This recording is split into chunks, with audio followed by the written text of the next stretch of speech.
Virgulino Ferreira da Silva nasceu dia 4 de junho de 1898, como consta em sua certidão de batismo. Porém, já no seu registro civil, consta 7 de julho de 1897, em Vila Bela, atual Serra Talhada, Pernambuco. Era o terceiro filho do casal José Ferreira e Maria Vieira Lopes, apesar de haver uma divergência com relação ao nome de sua mãe, também conhecida, por exemplo, como Maria Sulena da Purificação.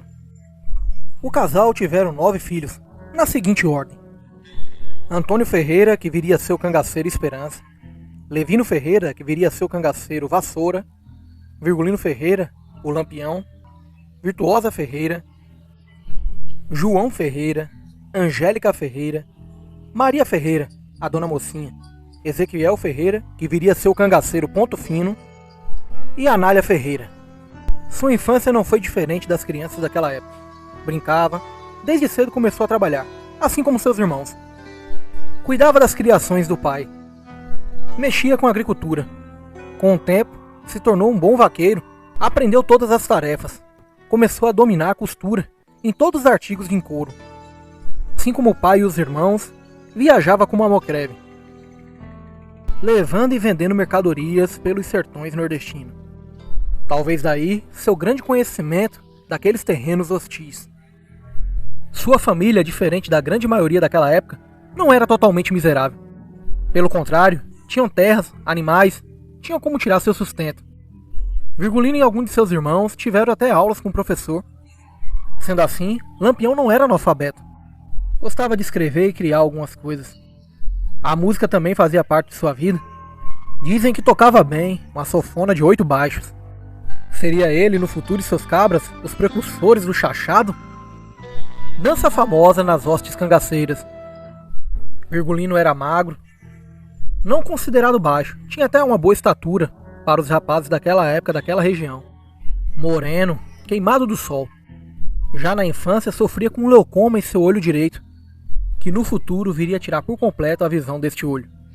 Mas este jovem promissor começaria a mudar o seu rumo ainda em sua adolescência. Em meados da década de 10, começariam os primeiros problemas, com o vizinho, Zé Saturnino. Sabemos que nessa história não tem santo, cada um que queira ter sua razão. Não me aprofundarei nos detalhes dessa situação, mas o que sabemos é que a partir daí surgiu o primeiro grande inimigo de Lampião e seus irmãos. Os 3 irmãos Ferreiras não eram brincadeira. Antônio, Levino e Virgulino davam trabalho. O que tinham de corajosos, tinham de abusados. As questões só pioravam, as brigas aumentavam e começavam a ter combates. O velho e bom José Ferreira, não querendo ver esse trágico fim para sua família, mudou por diversas vezes para tentar livrar os filhos daquela sina trágica. E em uma dessas mudanças, arrumaram grandes inimigos. Eles, os nazarenos, que viriam ser uma pedra na alpercata de Lampião por muitos anos. De mudança em mudança, os Ferreiras chegaram até Alagoas. Os pais já tinham se desfeito de quase tudo que tinham para livrar os filhos daquela vida. Ali, as ações criminosas dos filhos começam a aumentar. Junto com o tio Antônio de Matilde e o bando dos porcinos, começam a infernizar a região. Sendo assim, cai por terra este mito que Lampião entrou para o cangaço para vingar a morte de seu pai. Falando nisso, em 1921, em uma dessas viagens, morreria Maria Lopes. Vinha desgostosa com aquela vida e provavelmente faleceu de um infarto. Dias depois, foi a vez do velho José Ferreira. Estava na casa do senhor Fragoso. Este senhor tinha um filho que era criminoso. A polícia, comandada pelo até então tenente José Lucena Albuquerque Maranhão, o Zé Lucena, comete um ataque imprudente, onde o criminoso procurado consegue fugir, morrendo assim o velho José Ferreira e o senhor Fragoso. Daí por diante, Virgulino e seus irmãos mergulhariam de cabeça no cangaço. Após vários crimes cometidos junto aos porcinos, a perseguição contra eles é grande. O grupo se dispersa. Cada um toma o seu caminho. Virgulino e seus irmãos, querendo resolver suas questões, decidem procurar o afamado senhor Pereira. No início da década de 20. Logo, Virgulino ganharia grande destaque dentro do bando. conquistando a confiança dos demais cangaceiros e do chefe. Em um combate à noite, Lampião atirava tão rápido que a boca de sua arma parecia um lampião, clareando todo o cenário. Dali receberia a alcunha de Lampião, apesar de haver outras versões para esta alcunha. Se destacando em coragem e liderança dentro do bando, Lampião liderou uma ofensiva ao ataque ao casarão da Baronesa de Água Branca em Alagoas. O crime foi um grande sucesso. Tempos depois, Sr. Pereira decide deixar o cangaço e passa surpreendentemente o bando ao jovem Virgulino Ferreira da Silva, o Lampião, causando grande surpresa na maioria. O cangaceiro Baliza teria ficado revoltado, era experiente, esperava ele assumir o bando. Baliza viria a ser morto no ataque do bando de Lampião à casa do coronel Luiz Gonzaga Gomes Ferraz, em outubro de 1922. Algumas versões colocam que Lampião foi o mandante. Em 1923, Lampião está de volta a Nazaré, decide acompanhar o casamento de sua prima, Licô, com o jovem Enoque. Lá ele causaria junto com seus cabras grande problema. Dizem que ele era apaixonado por Licô. A situação só não se agravou mais, graças ao padre Keller. Sem dúvidas, a primeira fase do cangaço lampiônico foi a mais violenta e cheia de combates. A essas alturas, os nazarenos, Mané Neto e os irmãos Flor eram grandes inimigos de Lampião. Diversos combates se deram neste caminho. Enforcado, Baixas, Xique-Xique, onde morreu o nazareno Ildefonso Flor. Lampião era cruel, porém inteligentíssimo. Sabia conversar, negociar, agradar quando era necessário. Tinha diversos coiteiros, pessoas simples e principalmente os coronéis, aqueles que mantinham a sua guerra. Em 1924, Lampião perderia sua avó, Dona Jacosa, com quem foi criado. Neste mesmo ano, teria sido morto o seu suposto irmão de criação, Antônio Rosa. Homem valente que não seguia a hierarquia, não gostava de obedecer ordem. Uma versão diz que Lampião foi o mandante do crime. Já outra, que Levino Ferreira fez isso, visando bens pessoais. O ataque à cidade de Souza seria um fator importante para a história do cangaço. Dali surgiria mais um inimigo de Lampião, o coronel Zé Pereira, um dos mais poderosos coronéis que já existiu. Em 1925, Lampião consegue uma grande vitória no terrível combate de Serrote Preto. Barbáries naquele local aconteceram. Também em 1925, Lampião sofreria um duríssimo golpe. Seria morto pelas forças volantes seu irmão, Levino Ferreira, na região de Flores, em Pernambuco. Em 1926, se deu o combate das Caraíbas. Neste episódio, deram Lampião como morto, mas todos sabemos que isso não aconteceu. O ano de 1926 ficou marcado por Lampião ser chamado para combater a Coluna Prestes. Devoto do Padre Cícero, ele rumou para as terras cearenses. Porém, a promessa para receber a patente de capitão nunca se cumpriu.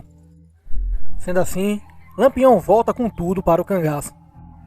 Neste mesmo ano, ele concedeu sua única entrevista para o jornalista e médico Otacílio Macedo. No ano de 1926, Angélica Ferreira, irmã de Lampião, casou com o jovem Virgínio Fortunato, que no futuro viria a ser o cangaceiro moderno. Poucos meses após o casamento, Angélica viria a morrer, supostamente vítima da febre bubônica. Daí por diante, o rastro de sangue deixado por Lampião e seus cabras pelo sertão só aumentara. O massacre da família Gilo, onde Lampião foi enganado por Horácio Novaes, o Horácio Grande, vitimando assim quase toda uma família. Serra Vermelha, fogo da Fazenda Tigre, fogo da Fazenda Favela, até o grande combate de Serra Grande, onde Lampião e seus cabras conseguiram a maior vitória da história do cangaço. Neste cenário, mesmo com a desvantagem numérica, Lampião mostrou toda a sua inteligência, vencendo com facilidade o combate. No final de 1926 para o início de 1927, há uma divergência, morria Antônio Ferreira, irmão mais velho de Lampião, o Esperança, morto acidentalmente por um disparo do cangaceiro Luiz Pedro, na fazenda Poço do Ferro, do coronel Ângelo da Gia. Neste episódio, Lampião perdoou Luiz Pedro. Esse prometeu seguir o capitão até o dia da sua morte. Em 1927, Lampião e seu bando invadem o Rio Grande do Norte. O percurso de saques é vantajoso, Lampião aumentara seus ganhos. Porém, ele não contava com a grande resistência de Mossoró. Ali Lampião conheceria uma das suas dolorosas derrotas. Perdeu nesse episódio Colchete e o afamado Jararaca. O fogo na fazenda Ipueiras também marcaria a traição do coronel Isaías Arruda. Lampião levaria contra este homem um grande rancor para o resto de sua vida. Em março de 1928, mais uma grande perda. Morria na fazenda Pissarra Sabino das Abóboras, homem de extrema confiança de Lampião, posição alta em meio aos seus comandados. Antônio da Pissarra, coiteiro de Lampião, foi forçado pelos membros da Força do Volante, Mané Neto, Arlindo Rocha, a entregar Lampião. Em agosto de 1928, devido ao grande cerco ter se fechado, sem um momento de paz, Lampião reúne seus tesouros e decide atravessar o Rio São Francisco em direção a terras baianas. Com ele foram poucos cabras, Luiz Pedro, Mariano, Mergulhão e os recém-chegados Virgínio Fortunato, o Moderno, e seu irmão caçula, Ezequiel Ferreira, o Ponto Fino. Em terras baianas, Lampião cuidou logo de fazer amizades, promovia festas, os famosos bailes perfumados. Assim, rapidamente ganhava a confiança das pessoas da região. Rapidamente criou uma grande rede de coiteiros, tendo claro sempre como auxílio os grandes coronéis. E um destes foi de amigo a inimigo. O coronel Petrolino Reis, o coronel Petro, tinha negócios avançados com Lampião. Porém, Lampião viria a descobrir sua traição. Não conseguiu matar, mas queimou algumas fazendas e matou animais. A segunda fase do cangaço lampiônico foi mais calma. Tinha mais festa, mais calmaria, menos combates. Mas isso não significa que eles teriam moleza. Em 1929, perde seu experiente cangaceiro, Mergulhão, no fogo da abóbora. A vida era assim, perdendo e ganhando. Neste mesmo ano ficou conhecido como episódio de Carro Quebrado, o massacre dos funcionários da estrada de pavimentação, onde todos foram mortos por Lampião e seus cabras. Lampião, junto dos Ingrácias e Curisco, dava trabalho. Sua cabeça foi colocada a prêmio com um valor gigantesco, mas com inteligência ele conseguia ir se safando. Tinha bons coiteiros. Antônio Cacheiro e seu filho, o poderoso Euronides de Carvalho, eram peças fundamentais nesse jogo. 1929 foi marcado por outro massacre, Queimadas, onde 7 soldados foram sangrados e mortos. Surgiria também o mais terrível dos crimes, o massacre da família Salina. Um verdadeiro trucidamento aconteceu com aquela gente. E assim o cangaço seguia. Propiá, Aquidabã, Capela, Anápolis, saques, mortes, combates, mutilações e castrações. Assim era o Império de Lampião.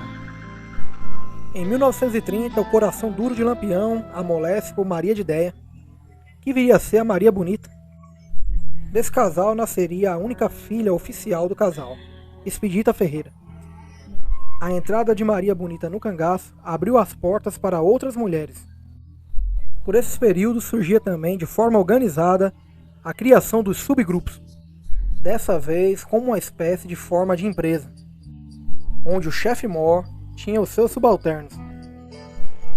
Citarei aqui alguns dos grandes chefes de subgrupo de Lampião: Curisco, Labareda, Gato, Zé Baiano, Moderno, Mariano, Cirilo de Ingraça. Em 1931, na Fazenda Touro, seria morto, supostamente, Ezequiel Ferreira, o Ponto Fino, irmão mais novo de Lampião. Porém, existe uma forte versão que diz que Lampião teria tirado seu irmão daquela vida, e que Ezequiel não teria morrido ali. Depois do terrível episódio das ferrações em Canindé, em 1932, Lampião consegue mais uma grande vitória. Vence as volantes de Mané Neto e Liberato de Carvalho, no fogo da Maranduba. Porém, a partir de 1933, começam as grandes baixas para Lampião. No ano de 33, é morto na Lagoa do Lino, Azulão, Maria Dória, Zabelê e Canjica. Em 34, Arvoredo. Em 35, Cirilo de Ingraça. Porém, nada se compararia ao ano de 1936. Tombaria, Mariano, Gato, Zé Baiano e Moderno, todos eles chefes de subgrupo de Lampião. Neste mesmo ano, ao meu modo de ver, Lampião cometeria o grande erro de sua vida, ao se deixar filmar e fotografar por Benjamin Abraão. A partir da divulgação desse material, os dias do Rei do Cangaço estavam contados. Foi uma tapa na cara do governo de Getúlio Vargas. A partir daí, as perseguições se intensificariam e o cangaço começava a agonizar. Em 37, tomba mais um famoso cangaceiro, Calais.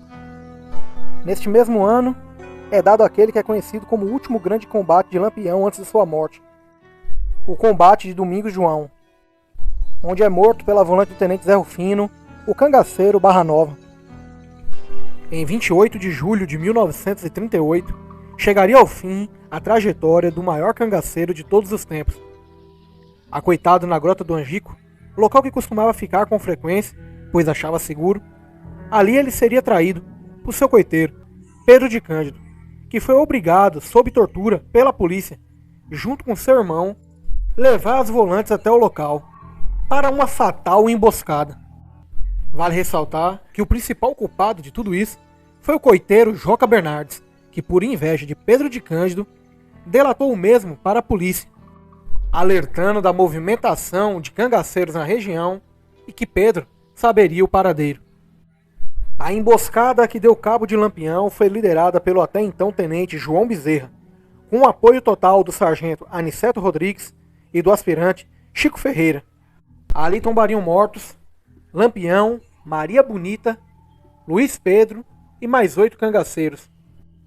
Todos foram decapitados. Das cabeças foi feita uma espécie de cortejo macabro por algumas cidades de Alagoas.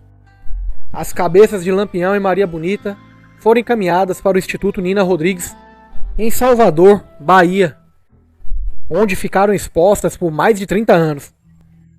Após este período, as famílias conseguiram o direito de as enterrar. E esse foi o fim de Virgulino Ferreira da Silva, o homem que lutou contra a polícia de 7 estados diferentes por cerca de 20 anos, liderando e negociando com todo tipo de gente. Para muitos bandido, para outros herói. O certo é que Lampião e o fenômeno social chamado cangaço se tornou motivo de estudo e até hoje tem grande influência na cultura nordestina, na arte, na música, no turismo, na culinária, entre outros, gerando empregos e fontes de renda. Hoje, Lampião é o segundo homem mais biografado da América Latina, atrás apenas de Che Guevara. Independente da sua opinião, não queremos aqui exaltar os crimes de Lampião, e sim a história do cangaço, que envolve cangaceiros, coiteiros, volantes, padres, vítimas, jagunços, entre outros tantos. Vamos aprender a separar isso. Bem pessoal, encerro por aqui, espero que vocês tenham gostado deste vídeo. Se vocês ficaram conosco até agora, não esqueçam de deixar seu like. Comente aí também, qual a opinião de vocês com relação a Lampião. No mais, me despeço por aqui, fiquem todos com Deus e até a próxima!